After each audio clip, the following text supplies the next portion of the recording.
मार्गदर्शन teaching aptitude updated PYQ series का ये पार्ट 4 है, जो कि शॉर्ट टर्म कोर्स के नाम से जाना जाता है। और अब हम स्टार्ट करेंगे इस सीरीज़ में क्वेश्चन नंबर 16 से।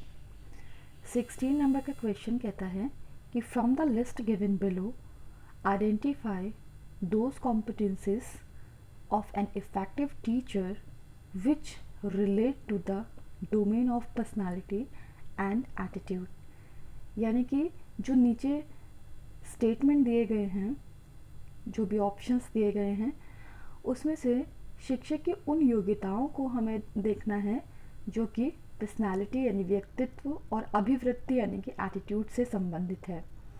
पहला ऑप्शन है लोकस ऑफ कंट्रोल यानी कि नियंत्रण की संस्थिति। बी है कम्युनिकेटिंग यानी कि संप्रेषण। सी है मैनेजिंग यानी कि प्रबंधन। नेक्स्ट ऑप्शंस देखते हैं।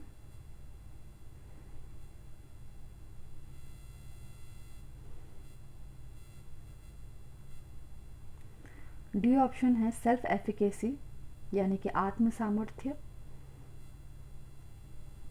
ई है टीचर एंथुजियाज्म यानी कि शिक्षक का उत्साह। एफ है बीइंग ऑर्गेनाइज्ड एंड ऑर्डरली यानी कि संगठित और व्यवस्थित होना। सो आपको इसमें से क्या चुनना है कि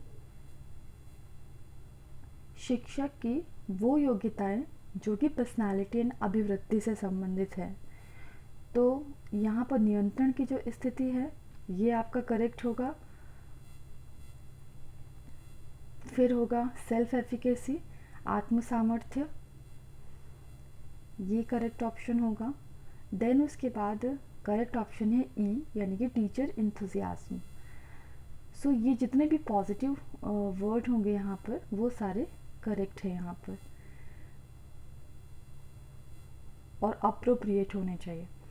सो हमारा ऑप्शन नंबर आपको बी यानी कि 2 दिख रहा होगा, जहाँ पर ये A D and E correct options हैं। क्वेश्चन नंबर 17 है in the spectrum of teaching methods which of the following will be called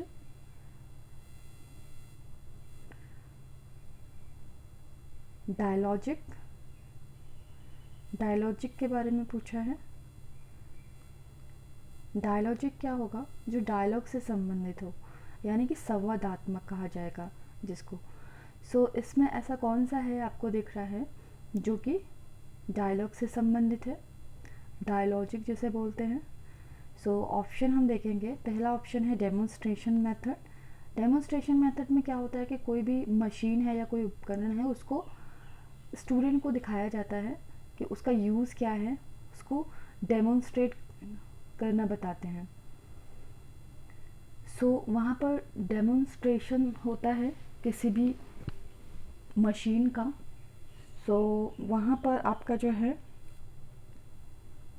इसमें संवादात्मक से कोई रिलेशन नहीं है, क्योंकि किसी भी मशीन का डेमोन्स्ट्रेशन हो रहा है, उसके बारे में बताया जा रहा है कि वो कब जो है बनी है मशीन या कैसे वो चलती है।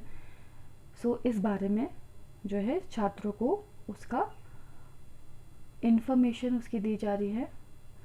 सो यहाँ पर संवादात्मक से रिलेटेड नहीं है ये ऑप्शन।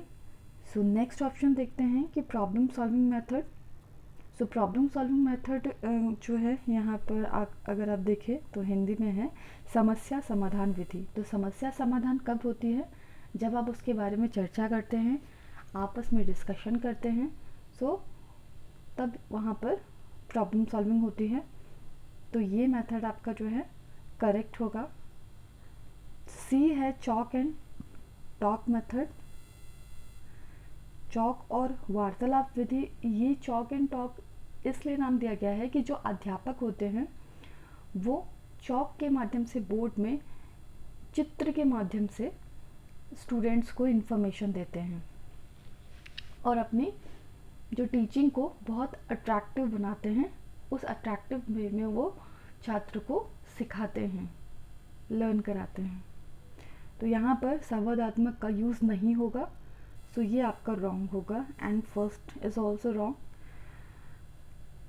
डी ऑप्शन है team teaching based method. So team teaching based method में इसमें डी ऑप्शन का जो है यूज़, दल शिक्षण आधारित विधि, इसमें आपका जो है टीम टीचिंग में 2 या 2 से अधिक अध्यापक जो है वहाँ पर टीचिंग कर रहे होते हैं, स्टूडेंट्स को पढ़ा रहे होते हैं। सो वहाँ पर आपका जो है संवादात्मक से रिलेशन नहीं होगा। देन अप्रोप्रिएट हम देखते हैं कौन सा लग रहा है, interactive presentation. Interactive presentation it means Hindi में देखें तो अंतःक्रियात्मक प्रस्तुति। सो ये आपका जो है करेक्ट होगा, यहाँ पर अप्रोप्रिएट कहेंगे यहाँ पर ये। फिर है एफ जो कि ट्यूटोरियल्स है, अनुशिक्षण। ट्यूटोरियल्स में क्या होता है कि वहाँ पर किसी कोर्स से संबंधित, जैसे यूनिवर्सिटी है, स्कूल है, वहाँ पर जो छात्र हैं उन्हें लेक्चर दिया जाता है। सो ये आपका जो है ट्यूटोरियल संवादात्मक के अंतर्गत आएगा आपके। सो ये जो ऑप्शन नंबर 4 है वो करेक्ट होगा इसमें। क्वेश्चन नंबर 18 कहता है कि in which level of teaching lower level learning outcomes get focused. जैसा मैंने आपको बताया था कि अगर जो टीचिंग के स्तर हैं उनको लर्निंग या फिर टीचिंग भी कह सकते हैं। जब भी क्वेश्चन में ऐसा आए तो कंफ्यूज मत होइएगा।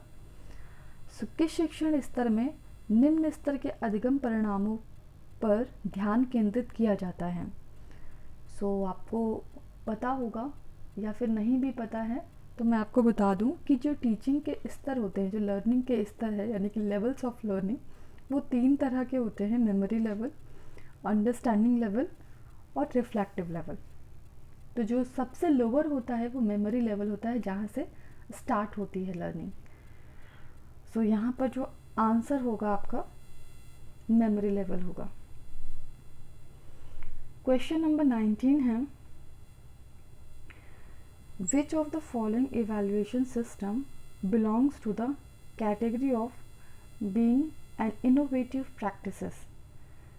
सो यहाँ पर पूछा है कि निम्नलिखित में से कौन सी मूल्यांकन प्रणाली नवोन्मेषी प्रैक्टिस की श्रेणी में आती है या प्रैक्टिस की श्रेणी में के अंतर्गत शामिल है।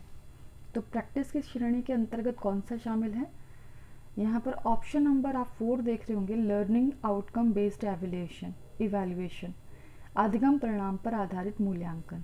तो ये आपका जो है करेक्ट आंसर होगा यहाँ पर, जैसा कि इसने क्वेश्चन किया है। लास्ट क्वेश्चन है आपका question number 20। The purpose of ICT use in evaluation is to. शिक्षण में सूचना और संप्रेषण प्रौद्योगिकी का उद्देश्य है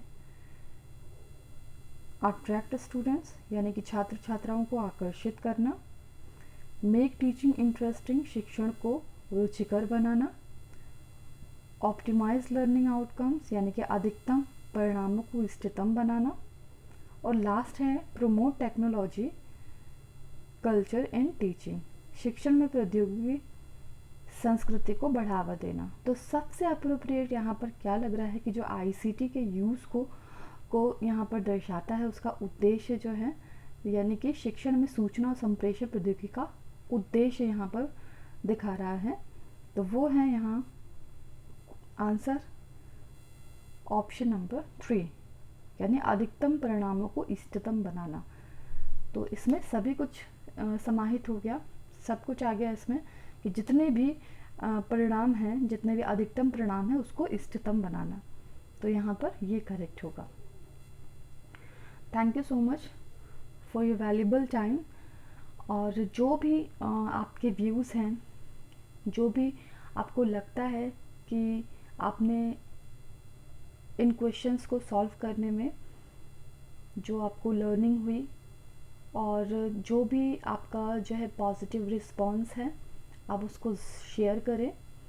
एंड जो आपको लगता है कि किसी टॉपिक में वीडियो आपको चाहिए, सो उसको भी मेंशन करें। अगर आपको लगता है कि आपको बहुत अच्छे से प्रैक्टिस करनी है, क्विज डेली मूड पे आपको जो है प्रैक्टिस करनी ज़रूरी है, सो आप हमारे टेलीग्राम चैनल से जुड़िए। मैं डिस्क्रिप्शन बॉक्स में उसका लिंक प्रोवाइड करूँगी, जहाँ पर आपको ज़्यादा से ज़्यादा क्विज़ करने को मिलेंगे। और अगर यूपी-पीजीटी या जीआईसी से आप प्रिपरेशन कर रहे हैं और इकोनॉमिक्स के छात्र हैं, तो आपके लिए बहुत ही बेनिफिशियल रहेगा, क्योंकि अभी इकोनॉमिक्स के क्वेश्चंस जो है प्रैक्टिस किए जा रहे हैं।